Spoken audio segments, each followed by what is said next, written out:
Hi, I'm Liron Cohen. And I'm Mimi Torchin. And you're listening to Lady Parts TV, the podcast. Whee!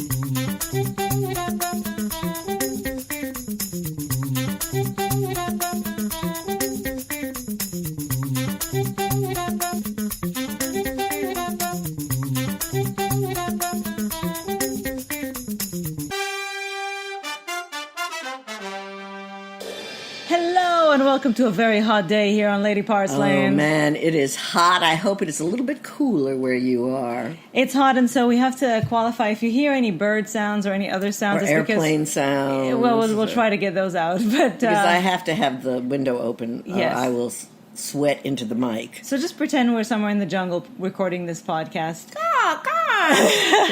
That was Mimi, by the way. That wasn't Ellen DeGeneres. Let's start with the stats this week. Oh, so terrible. Very bad stats. We tallied 20 primetime shows, out of which written or co-written by women 7, which is 35%, and directed by women 4, which is 20%. Very so sucky. I have to say, I've been seeing a constant decline in the last few months since we've been doing this podcast. I hope it's not us. I hope it's not us. Oh my God. Magical thinking. No, because we're for it, not against it. I know. So we're Jewish though, so that means if we're for something. No. Okay. All right. Stop. So, we have lots to talk to you about, as we always do, and starting with our little tiny review of the new season of Fear the Walking Dead. This is the fourth season has started. The fourth season has started on AMC, Sundays, by the way, starring Kim Dickens as the wonderful Madison. Kim Dickens. Alicia Denham Carey as Alicia. Who you might remember as Lexa, right? Lexa, right. From Lexa. From the one, is it the 100? Yes. And Frank Delane Nick. And I still don't know why they had to cast a Brit as that role. But it's nevertheless. It's the hair. So this is the fourth season, and I just have to say, by the way, we forgot to mention there are new people in this, who I think are going to bring a lot to it. Maggie Grace, who is so un-Maggie Grace in this. It's a very interesting performance as Agatha. Anyway, it doesn't matter. Maggie Grace, Garrett Dillahunt, who I adore, Jenna Elfman, who I usually don't adore, and I really like in this role, and Lenny James, Morgan from Walking Dead, is making a crossover. Right, so... and this is usually my kind of show. Liron doesn't usually indulge in horror and I don't watch sci-fi Walking and fantasy. Dead. I don't watch Walking Dead, but I did start watching the Fear the Walking Dead from the very beginning, and I liked it. I liked that it was an urban setting as opposed to Walking Dead. I liked that it was led by a woman. Mm-hmm. I've heard enough good things. I'd heard enough good things about The Walking Dead that it was interesting Especially from me. Well, from everybody, really. But I'm the one who counts. That's right. The only one who counts. The first 2 seasons were good, mm-hmm. but I have to say, in the last couple of seasons, it's been and I think it's kind of the nature of the show, it's been very repetitive. It's the nature of both of the shows, because there's... What is there to do? It's the zombie apocalypse. So what you do is you fight zombies, you fight bad humans who want what you want because resources are... at a premium, and people think they can do anything. It's lawless.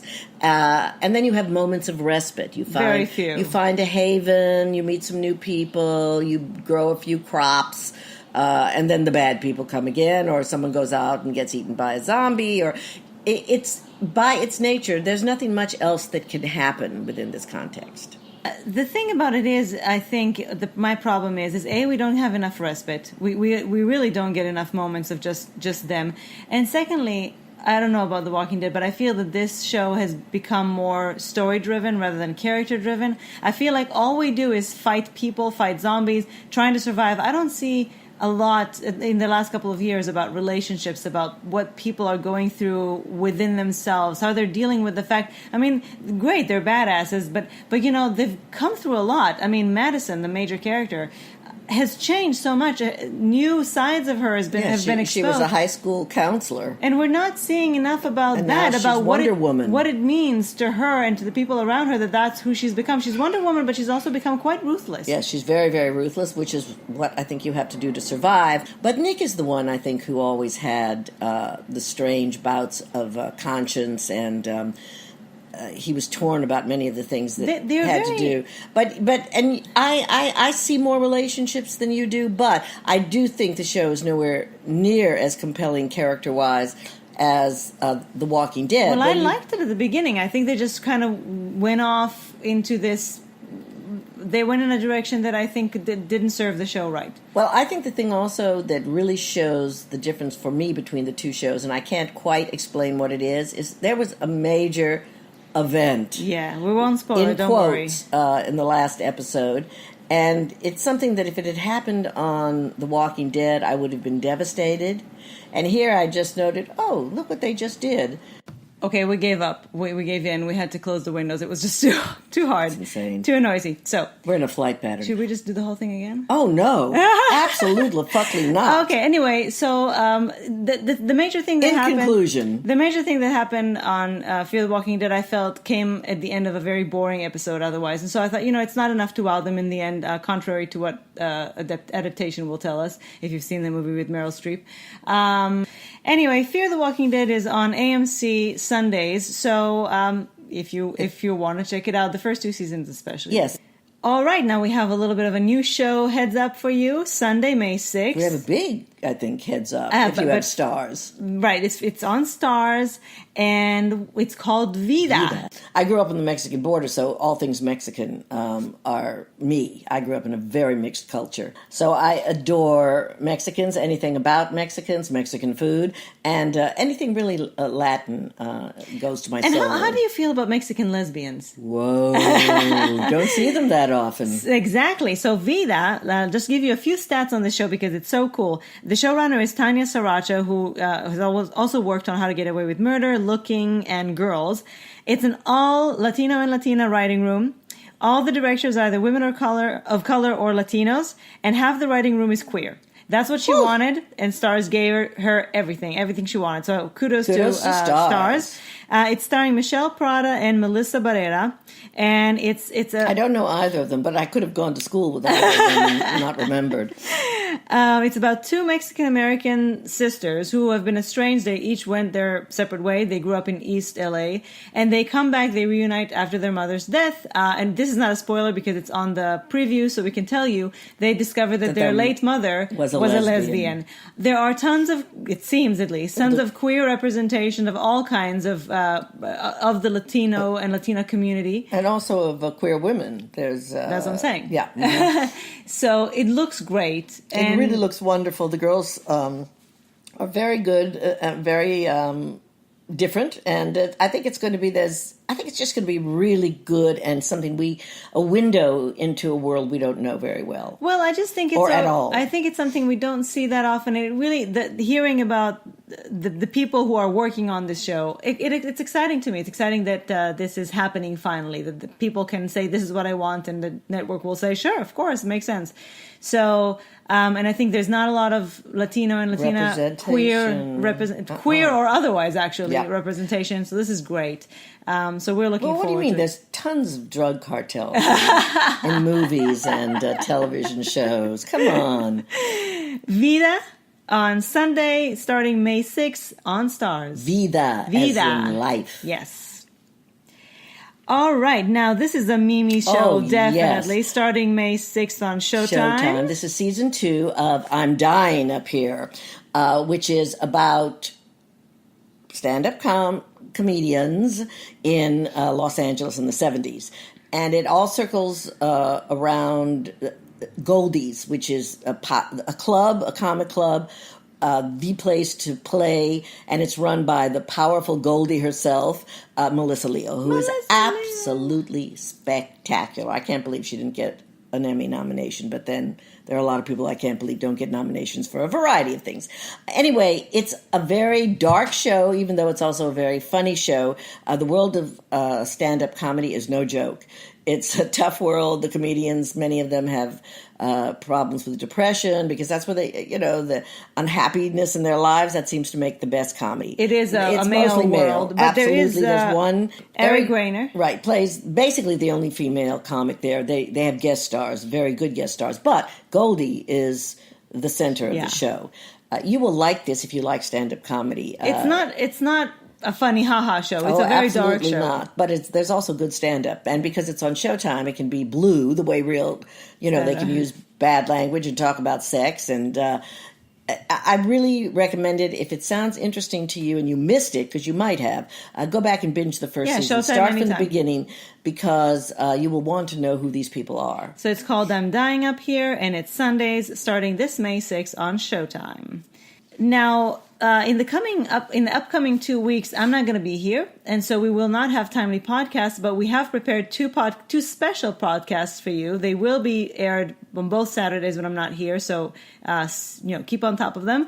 And we're going to give you a preview of the female and LGBTQ centric films of spring and summer of 2018. And there are quite a few. Oh my God, we're so excited about so many of them. It's going to be a very fertile season. Yeah, so in the upcoming 2 Saturdays, come and check it out, because we have all this information for you and you'll want to know it.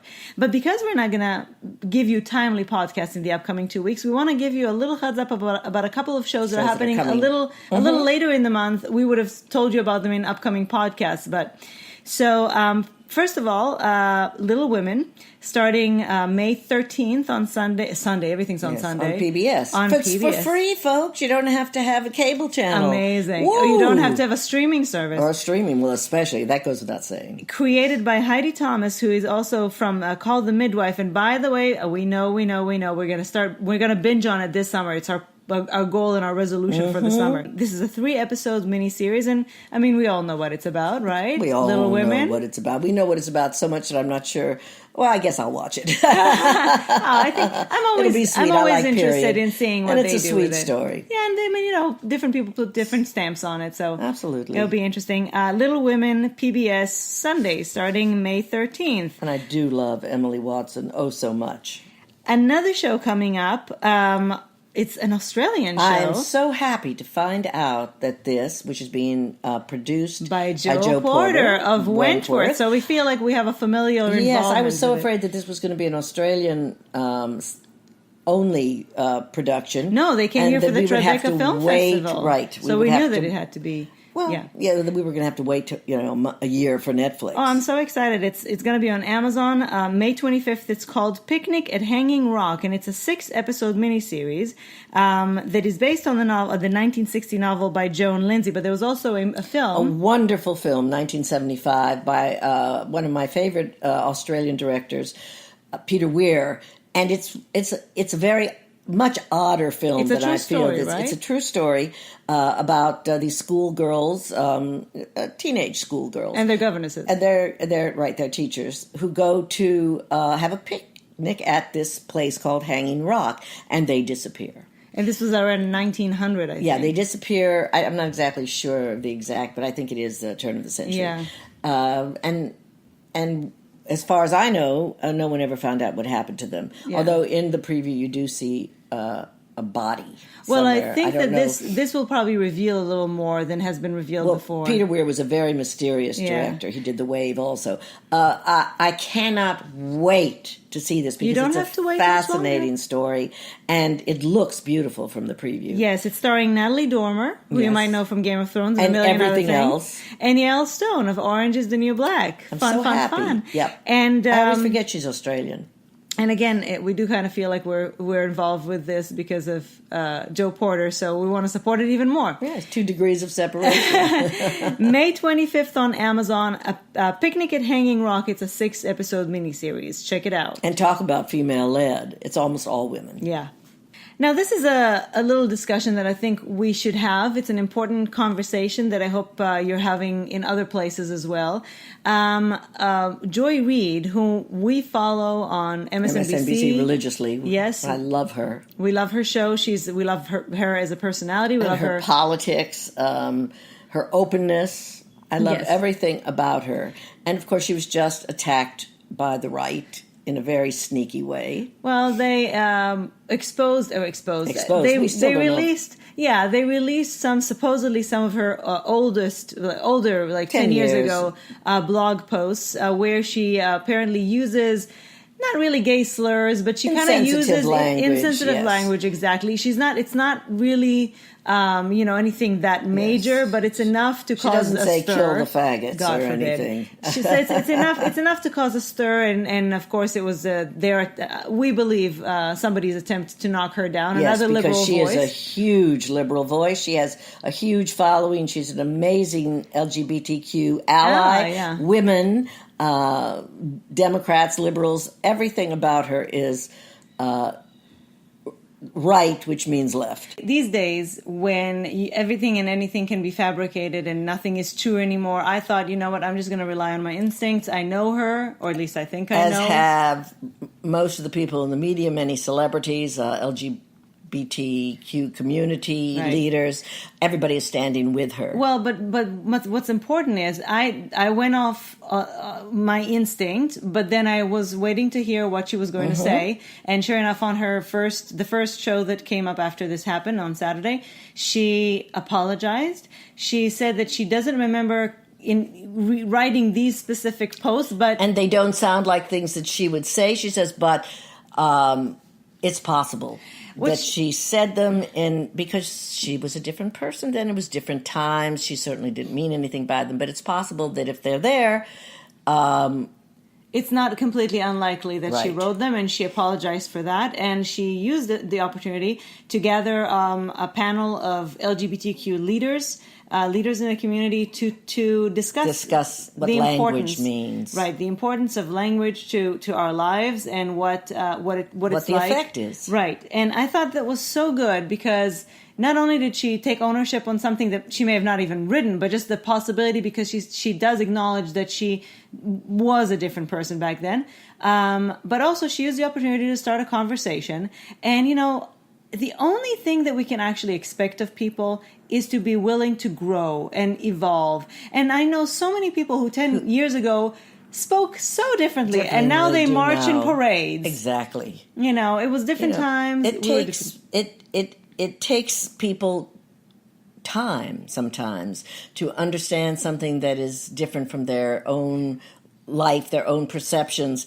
And many, many, many people in this country have evolved over the last 10 years in large and small ways because of the visibility of the LGBTQ community, because of what's going on with women, because the laws have changed. But also, especially, it's important to remember that what she wrote was just kind of careless, irresponsible use of language. Looked like a trans Well, I don't know what else she wrote, but it wasn't... But those kinds of things, they were just... It wasn't anything actually, anti-gay directly. It was some things that maybe she didn't even realize. She took a stereotype and she applied it in a negative way to something. I think it's so important to not prey on people who are good to our community for something that they may have done 10 years ago, and they've expressed sincere, what at least sounded to me like sincere regret for, and who are using the opportunity that they have a voice and a platform to discuss these things further. So I think Joy is escaping unscathed. I hope so. I really hope so. By addressing it and by the fact that people know who she is. Yeah, so we just wanted to comment on that a little bit because we are big Joy Reid supporters. Yes, we are. And it will continue to be. Yeah, and it was important to me that this doesn't take her down because this is not... No, because this will be the beginning of the end then. Yeah. They'll find every word that anybody has ever spoken negative it's a win about for them. anything. Exactly. Yeah. They're just trying to divide us, so we'll not let them. We will be disobedient. And since you mentioned that, I can't believe you mentioned how telepathic are we? It just sort of came off the top of my head. I know, because we don't think about it at all. So, in case you don't know, we've seen Disobedience twice now. Yes. If you haven't checked out... If we'd had time, we would have seen it again. Oh, so much. I would have seen it again. We're obsessed. We're kind of obsessed. It should have been... It could alternatively be called Obsessed, the movie. Exactly. So if you haven't seen our Lesbian Movie Club about the film yet, you should, even if you haven't seen the movie yet. In fact, I think that for some of you, maybe who are not familiar with the Jewish or especially the Orthodox Jewish community, I think it might actually help you a little bit, like get familiarized with it before you go see the film. And I actually gave you a little cheat sheet on Instagram for some words that you may not understand or customs. There were some even I didn't understand. We just have to say, we've been reading a lot, we've been listening to a lot of interviews. Yes, and I don't know whether it's because we've been searching them out or whether because there are so many more interviews and actual explorations of this world of Rachel Weisz's and Rachel McAdams' characters. The women are very involved in it. They're speaking about it. Also, it was Rachel's movie. She sought it out. She made it. And I've learned very, very much about what goes on inside these women's heads, which is quite fabulous. They're in love with each other. Yeah, I think they fell a little in love with each other. And can you blame them? In the making of this movie, and they certainly were in love with their characters. Yeah. And I think that there's something about this film that is causing people to be introspective and causing people to be interested and causing really intellectual and moral, spiritual discussions that I haven't heard about a film in a very long time. Well, I think also these are two very sensitive and highly intelligent women, and they really, especially since they were playing something that was far from their experience, not only being gay, but being an Orthodox Jew, I think it was very important for them to get it right. Yes, I don't think Rachel Weisz had to make such a leap. I think that still, this is, I mean, even if you grow up as a secular Jew, this is a different kind of life. And well, I think absolutely. That's what I'm saying, though. They had to go and really delve into these lives and delve into these characters' psyches. And I think that, we said a lot about Rachel McAdams in the vlog, but Rachel Weisz, especially on second viewing, she had so much going on. The subtlety of her performance is absolutely beautiful. The movie, by the way, comes out in Europe and in Australia all throughout May and June in different countries. So do watch the Lesbian Movie Club before and or after. There are spoilers, but we tell you when they're coming. They're all in the end, so we just stop. You can just stop the vlog when you're done before the spoilers, or continue watching the spoilers. And for don't watch the spoilers. Or for those of you who have to wait, we're so sorry for you. But it will come out sooner rather than later, hopefully. So we just want to say again, I think it's been a very beautiful film. It hasn't been since Carol that we got so excited about a movie. Sebastian Lelio did a really beautiful job of capturing the female gaze. Yes. So Disobedience in theaters now or soon. And just before we go, we just want to tell you we're not ignoring The Handmaid's Tale. How can you ignore The Handmaid's Tale? We're very much aware that it started. We just know that once we start watching it, we will not be able to stop, so we wanted to save it for a binging experience. Yeah, so we have to wait till a few more episodes build up. Yeah, so then we'll watch it all at once. We'll feel like slashing our wrists, and then we'll be over. Yeah. We should wait till we go to the vineyard to do it. So we will probably. Yeah. Anyway, go to a beach. Thank you for joining us. As always. Do join us in the upcoming couple of weeks for the film preview, which is going to be very exciting, and we will see you afterwards. All right. Have a great spring. Bye-bye. Bye.